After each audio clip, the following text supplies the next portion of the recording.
You're listening to the Dibbly Dobbly Podcast. Remember to like, share, comment, subscribe, and click the bell to make sure you get the latest episodes of the podcast. Be sure to like and share our Facebook page as well. Hi everyone, and welcome to the Dibbly Dobbly Podcast. On today's episode of the podcast, we review the third T20 International between India and England and preview the fourth T20 International from Ahmedabad. It's the Dibbly Dobbly Podcast, and let's get started. Let's recap the scores from the third T20 International between India and England from Ahmedabad. India batted first and made 6 for 156 from their 20 overs. Virat Kohli top scored with 77 not out of 46 balls. Mark Wood was the star bowler for England, taking 3 for 31 from his 4 overs. England chased down the runs easily, finishing 2 for 158 from 18.2 overs. Josh Buttler top scored with 83 not out of 52 balls. And Sundar and Chahal both took 1 wicket each for India.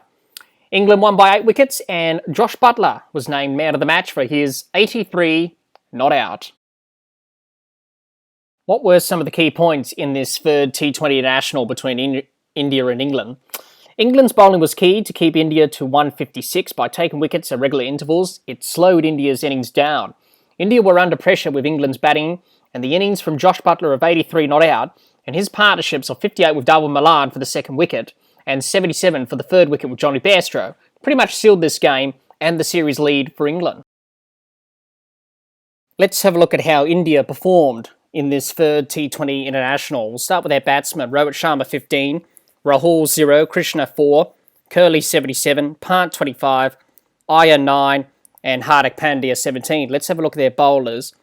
A wicket for Sundar and Chahal, no wickets for Hardik Pandya, Thakur and Kumar. That's how India performed as a team in this match. Another disappointing performance from India in Game 3. Once again, the batting was poor again, just like in Game 1, losing wickets early and at regular intervals, which slowed India's innings down. They didn't really get going throughout the whole innings. Virat Kohli was the only one who did get some momentum and rhythm to his batting, top scoring with 77 not out. His innings and his partnership with Hardik Pandya of 70 for the 6th wicket helped India to reach 156. It could have been a lot less, maybe 140 or 130, if without Kohli's innings and partnership with Pandya. The bowlers were going to struggle defending 156. England put India's bowlers under pressure and on the back foot with their positive intent to get above the required run rate early in the run chase. India couldn't build pressure with dot balls and didn't take wickets at regular intervals like England did in their bowling innings. Overall, a disappointing effort from India. A team led by Kohli, who have very high standards of themselves as a team, didn't perform to their standards in Game 3. It's been a bit up and down for India so far in this series. They need to improve some areas of their game to bounce back in this series. If they don't, it could be the series lost.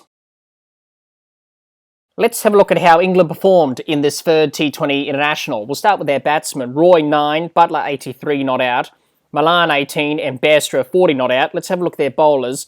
Wood took 3 wickets, Jordan took 2 wickets, no wickets for Stokes, Sam Curran, Archer and Rashid. That's how the England team performed in this match. Great team performance from England. Their bowlers started well with the ball, taking wickets at irregular intervals to slow India's innings down. By doing that, India's batsmen couldn't get going at all and really struggled to get any momentum or rhythm in the batting. They did well to keep India to 156 on this surface in Ahmedabad. England started well with the bat, Josh Buttler putting India's bowlers under pressure and showed great positive intent to get England above the required run rate early in the innings.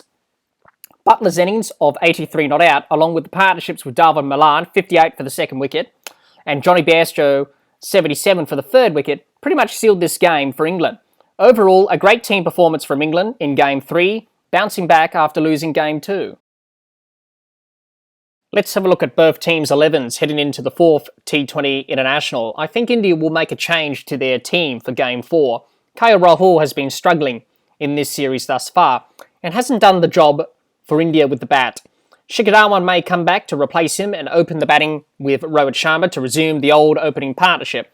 So the likely 11 could be Rohit Sharma, Dhawan, Krishna, Kohli, Pant, Iyer, Hardik Pandya, Thakur, Sundar, Kumar and Chahal. England may stick with the same 11 for Game 4. Again, England don't need to make massive changes to their team just for the sake of it. It's important, especially in a T20 World Cup year, to build consistency within the team and make sure those players gel together. So the likely 11 could be Roy, Buttler, Malan, Bairstow, Morgan, Stokes, Sam Curran, Jordan, Archer, Rashid and Wood. I think both teams may go into the fourth T20 International with those 11s, but we shall see. What can we expect from the fourth T20 International from Ahmedabad? England have done well to get back the lead in this series to lead 2-1. They have the momentum and will be looking to put the foot down for the rest of the series. India, on the other hand, have to fix some areas of their T20 game as a team if they want to bounce back in this series. Their batting and bowling needs to improve. Who do I think is going to win? Well, if anything is to go on, what we have seen in this series so far is the team who has won the toss has won. So whoever wins the toss for the next game may win. In saying that, at the end of the day, it doesn't matter if you win the toss. You still have to execute your skills on the day, which will get you the win. Also, both teams have been a bit inconsistent over the 3 games so far. So both teams need to get some consistency going forward in the series. In saying that, I think England will win Game 4 because they have got the momentum now and will be hard to beat. It will be tough work for India to come back in this series, but they are a quality side and will find a way to bounce back in this series. Well, that's the end of the innings to close the play for this episode of the podcast. Be sure to subscribe and click the bell to get the latest episodes of the podcast, and like and share our Facebook page. Until next time, keep safe and bye for now.